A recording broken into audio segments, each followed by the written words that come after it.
cost of the Build Back Better bill in terms of adding to the deficit is zero.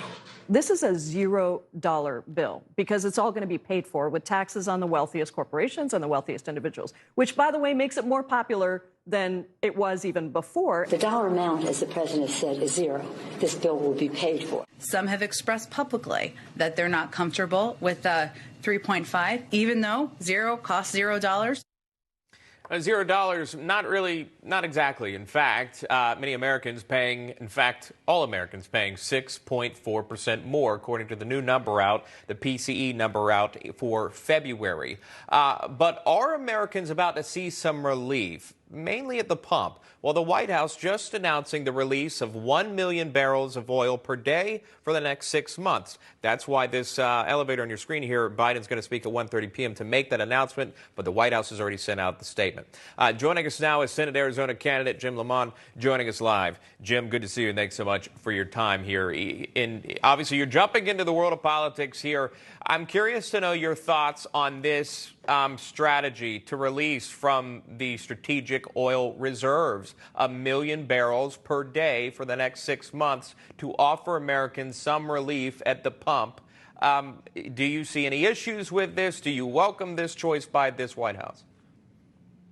Just Sean, again, just a total lack of leadership in the Biden and, of course, our senator out here, Mark Kelly. Now, strategic is there for a word. On purpose, and that is that it's supposed to be strategically reserved for conflict. It is not for price mitigation on feckless policies coming out of Biden and Mark Kelly. We've got plenty of resources in this country underground for all of the natural gas and all of the oil and diesel that we need in this country to be refined right here in good old USA. In fact, as a business guy, you look at it at metrics and look at the quantity and the processing capacity that we have in this country. There is absolutely no reason why Americans should be paying more than $2 a gallon for any distillate product.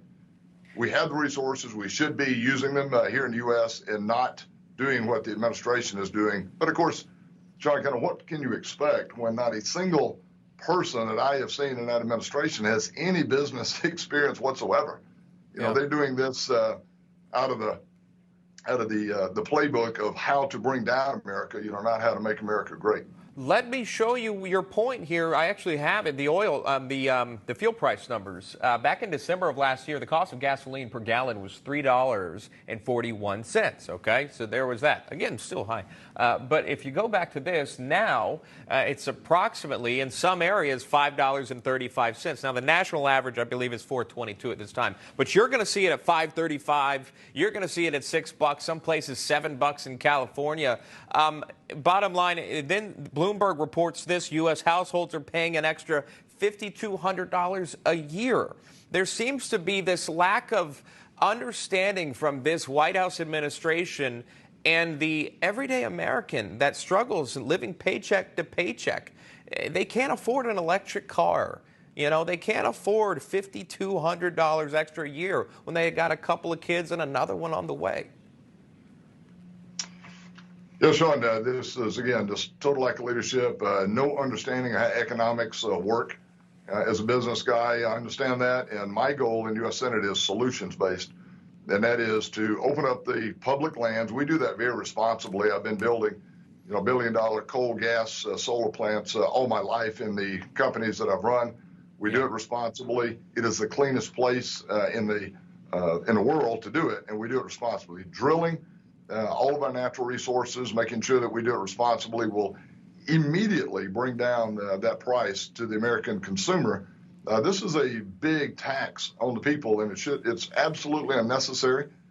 Bring me into the U.S. Senate here in Arizona, which we're leading in the race presently, and we'll make changes from day one. Jim, I got to jump in. How can I find out more about your campaign?